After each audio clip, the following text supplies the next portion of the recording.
8 on Breakfast with the Stars here with Adelo Nyango and Shafi Weru. Super excited. I've been excited since last week when I found out that we're going to be hosting this guy who's an icon, a powerhouse. When you speak about Kenyan music, even globally, his name must always come up. Eric Wainaina is live in studio. He's here fighting with the microphone. Can you please applaud? Please. Oh, applaud. yes. Come on now, what you talking about? is in the building. Ero is in studio. Yeah. The brand is Eric Wainaina. Get it right. You must say all the names. However, good morning. Good morning, Adele. Wonderful to be here, Shafi. Good to see you too. Yeah, thanks, super excited to have you. Confirm that we're boys. Yeah, to confirm. Who were the weaker sex? Yeah. Women. No, we are men. We are definitely. Yeah. We are the weaker sex. Yes. I mean, let's just get that out of the way. Yeah. But we still believe that we are they let us believe because they've been playing dumb for the longest time. And we appreciate that. No. Dumb is not the word. Yeah. Smart? Yeah, smart. Smart is the word. From the get-go, they've always known, Yes. you know. Yeah. And that's the thing, you know. But we just let you have it. We're so gracious about our strength. You are. And we appreciate.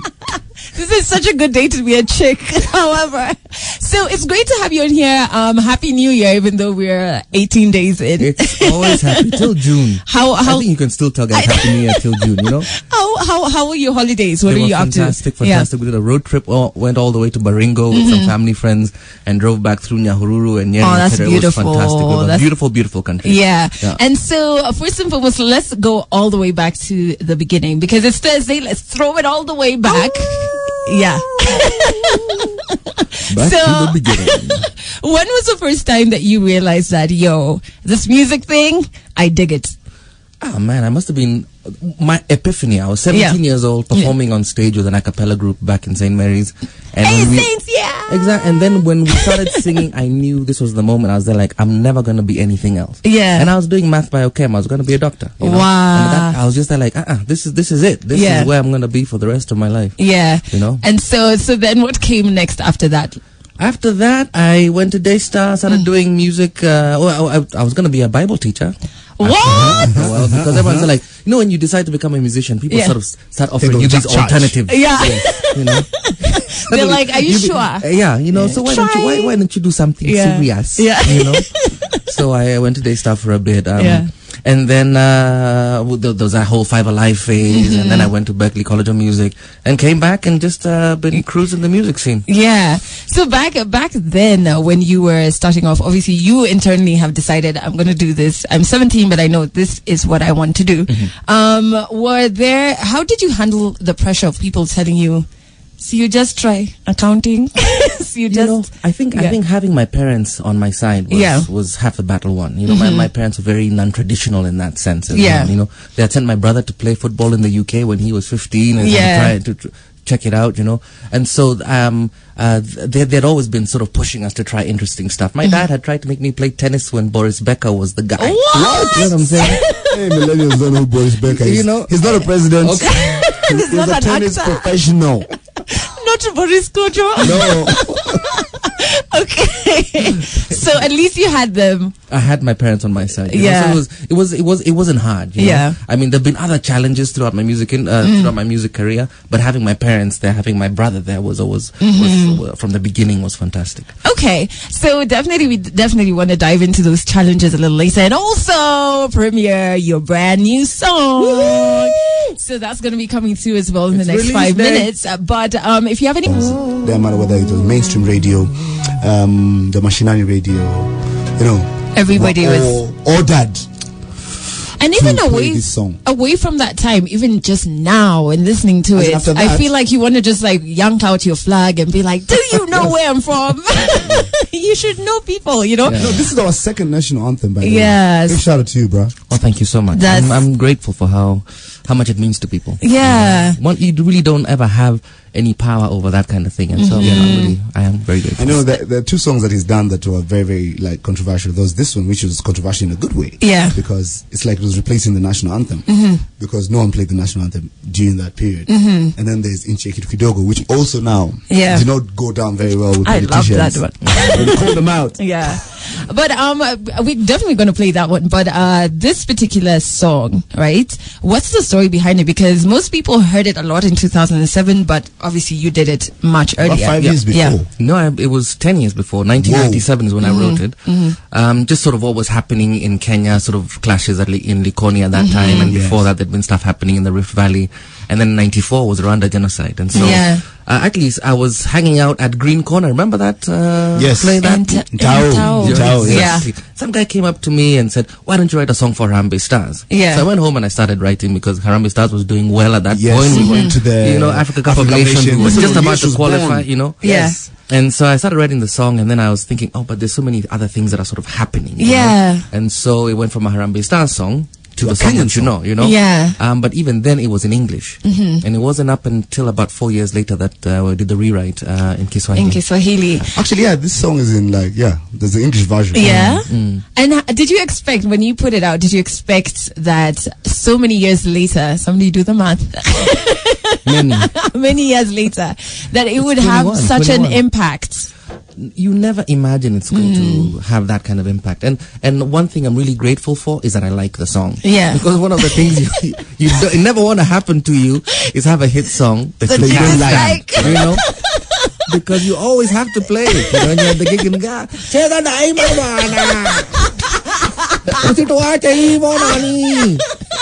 like, no. Oh, Lord. God. However, okay, so coming out of an election year, we saw very many of new artists like Sauti Sol try and speak out about elections and get a lot of heat online. All right. So you have Daima, you have Nchi, Kitu Kidogo, which we're going to play. What do you think is a musician's role actually a Kenyan musician's role in terms of politics and having their say on what's going on and using their music on it? Wow, that's a hard question. I think different strokes for different folks, right? There's a time and a place for everything, Like, for example, Daima for the Uhuru Park when we're doing the Constitution, etc., right? But Surayako for the club, you know what I'm saying? Yeah. But also, I think that artists have... If you feel that you want to participate in political discussion, then you should, but be prepared for people to take you on. Yeah. And it's fine. I think what it does, ultimately, what we all need to be trying to do is to improve the debate. Yeah. And just get people to talk about the facts and the issues. Having an opinion, less emotions. Yeah. And then have and agree to disagree. Yeah. Be ready for anything that comes your way. And read some books. So just don't speak. Yeah. Nchi, Kitu Kidogo, did you get any heat from it? Thunderous amount of heat. I'm sure he was driving down as in you get a traffic offense and the cop is like, actually, by the way, I do have to tell you a very funny story. Yeah. I'm kind of embarrassed about it. I don't even know I brought it up. But you did ask me. I'm the one who put my foot into it, right? Yeah. So I'm driving down the road one day, right? And a cop stops me. Yeah. He's like, lakini unaka familia. Lakini unakaa Pamela. Unakaa Pamela. Sana. The thing, I didn't have my license on me. Oh, man. And he's like, okay, wapi ID? I was like, okay, you know what happened was I left my wallet, ID, everything at the office. Yeah. Right? But I can get it to you. But they're like unakaa yule jamaa. Eric Wainaina. I was like, yeah. So, and then he's like, basi niambie. Then what happened was we were actually producing the new record that we're putting out, the song that you're gonna play, and the producer from LA was here. He was in the studio charging me $dollar rates per hour. Oh, and I'm there like, oh my goodness, I'm on the highway with a cop who wants me to sing him a song. I'm there like, okay, Afande.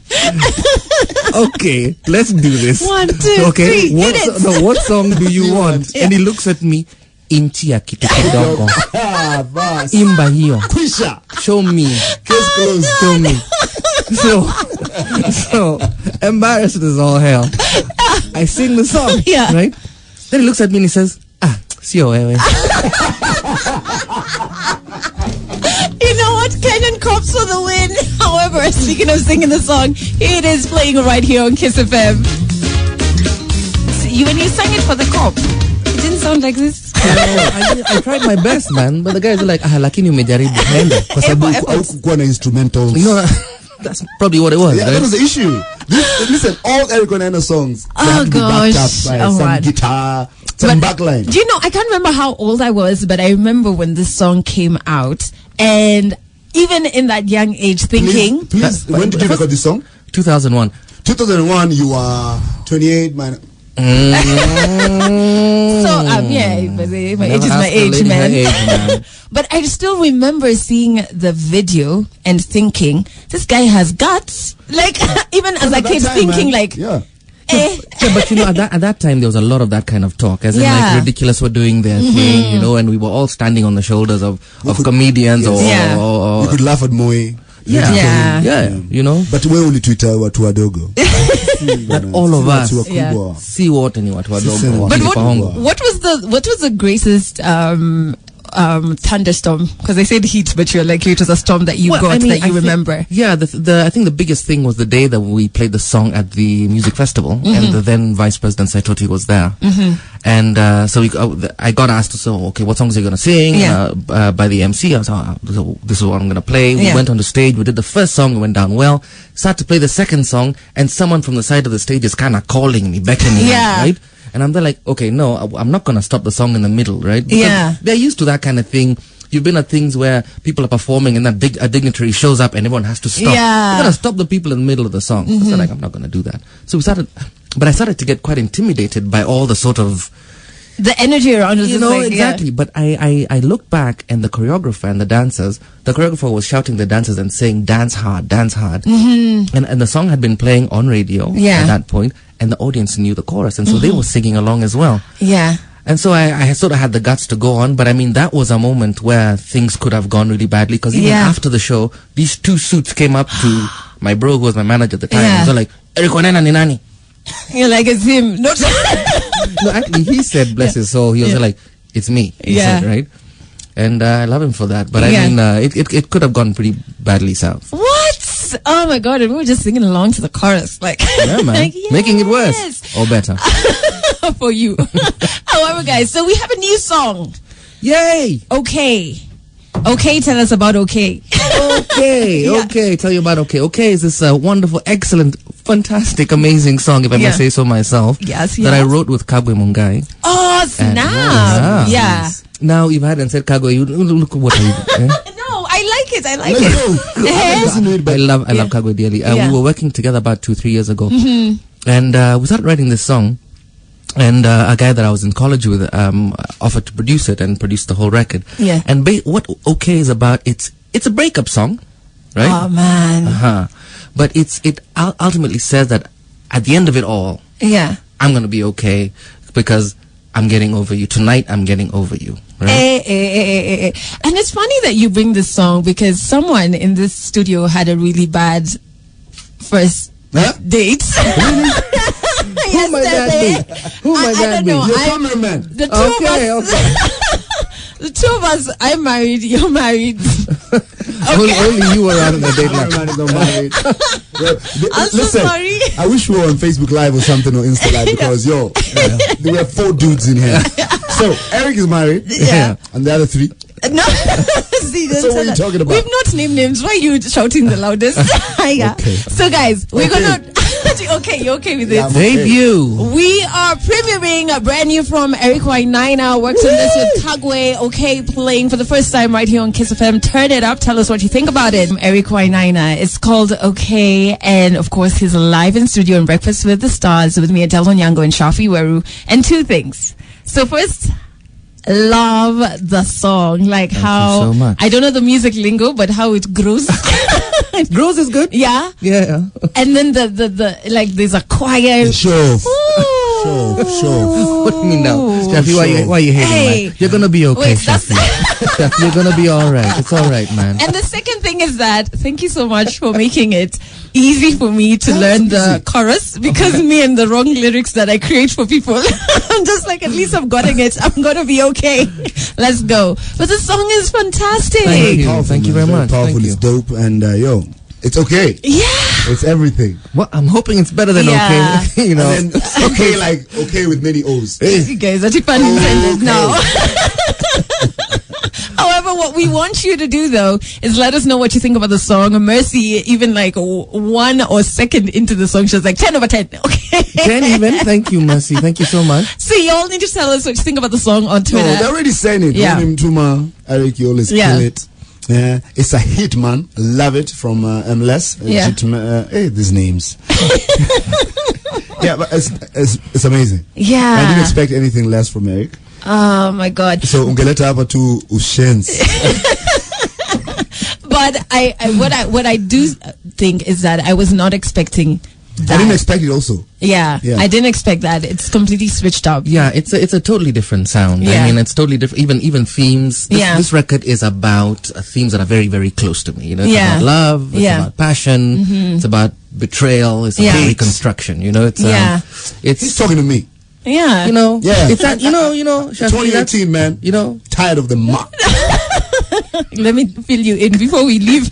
We leave people for 3 minutes. Shafi wants to get married this year. Everything is set. Nice, and then, but it changed. Wait, everything is set, but the wife to be. So now he wants to get one of those robots. It's called Robo Bay. You know, I call her Robo Bay.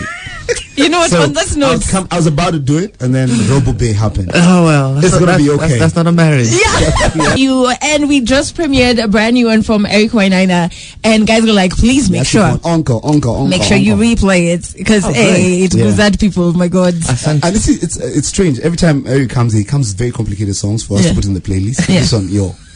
But Selena, I feel like we killed and resurrected it, killed it again. So at one point we had to have a meeting. Like, guys, let's not do this to Selena again. What happened? We overplayed it. Oh my Lord!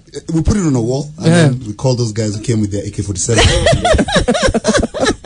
It's a massacre. But yeah, you just keep trending out the hits. This one is headed there, by the way. Yeah. What I do want to know, so many years of wealth, wisdom along your journey, and you're still remaining so relevant. Is there a key to that, or do you it just happens? Oh my Lord! But first of all, thank you for saying that. Yeah. Relevant. I mean, in an industry that is like. You just do your thing and you try your best and you hope for the best and you live your life and I'm happy on so many different levels. My wife loves me. My kids think I'm great. Then I'm just happy. You know? My biggest challenge, I was saying to some of my friends, is getting to learn how to love our kid's dog. That's if I can achieve that. Then I'll achieve nirvana. Isn't like why is it hard? She's just a little. The world is divided into cat people and dog people. You're a cat person? I'm a cat person. I know by saying this, I might exclude a significant percentage of the population who are there like, I'm never gonna buy that man's record again. I doubt the Kenyans care. You know? But that is my goal. I can learn to love that little beast. Then life will be fine. That's all you're working on now. That's the type of problems only people who in St. Mary's can have. Yeah, you know us guys in Saints, man. Yeah, the school I went to, walk around, see dogs, throw stones at them. It's a hidden-love relationship. This man, no, Shafi is gonna speak. Someone sent him a text with an X in it. He doesn't even know what the X is for. You know, Shafi, you don't get to talk. I was about to send her that X. I'm like, Nimeku X. And then she beat me to it. I'm like, no. No, it's a kiss. It's a kiss. She's gonna read Meku Kiss. So you better know what you're sending out there, Shafi. Okay, yes. Even like if it's a bold italic, you know what you do? The same thing. Get your text sort of approved by Adele first. Yeah. Right? You know? Adele threw me to the wolves. Wow. She didn't pick up my call. Not my business.